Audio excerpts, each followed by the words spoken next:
അടുത്തതായി ഈ ക്ഷേത്രത്തെക്കുറിച്ചുള്ള ഏറ്റവും പുതിയ ഗാനമാണ്. ഈ ഗാനം ആലപിക്കുന്നതിന് മുമ്പ് ഗാനത്തെക്കുറിച്ച് 2 വാക്ക്. ഒരു ക്ഷേത്രത്തിലെ ഭക്തിഗാനങ്ങൾ ചെയ്യുമ്പോൾ ഓരോ പാട്ടിലും ഓരോ ദൈവങ്ങളെക്കുറിച്ചാണ് പാട്ട് സംഗീതം ചെയ്യുന്ന രീതി. എന്നാൽ ഈ ഗാനത്തിൽ ഈ ക്ഷേത്രത്തിലെ എല്ലാ ദൈവങ്ങളെക്കുറിച്ചും പ്രതിപാദിക്കുന്നുണ്ട്. 4 പാട്ടിൻ്റെ സമയദൈർഘ്യമുള്ള ഈ ഗാനം മലയാള സിനിമയിലോ മറ്റ് അന്യഭാഷാ ചിത്രങ്ങളിലോ പോലും ഉണ്ടായിട്ടില്ല.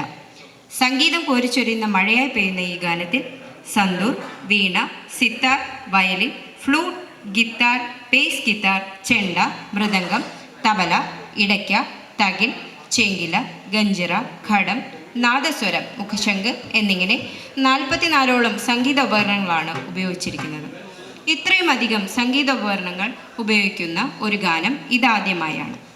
ഈ ഗാനം നിങ്ങൾ നെഞ്ചിലേറ്റുമെന്ന പ്രതീക്ഷയോടെ ഭക്തജനങ്ങളെ ഈ ക്ഷേത്രത്തിലെ ആദിപരാശക്തിയിലേക്ക് ലയിപ്പിക്കുന്ന ആഴിതൻ തീരത്ത് ആവാടുതുറയിൽ കോവളം വാഴുന്നൊരമ്മ എന്ന ഗാനം ആലപിക്കുന്നതിനായി ഈ ഗാനത്തിൻ്റെ വരികൾ എഴുതി സംഗീത സംവിധാനം നിർവഹിച്ച doctor K A Anurag Ashok കുമാറിനെ ക്ഷണിച്ചുകൊള്ളുന്നു.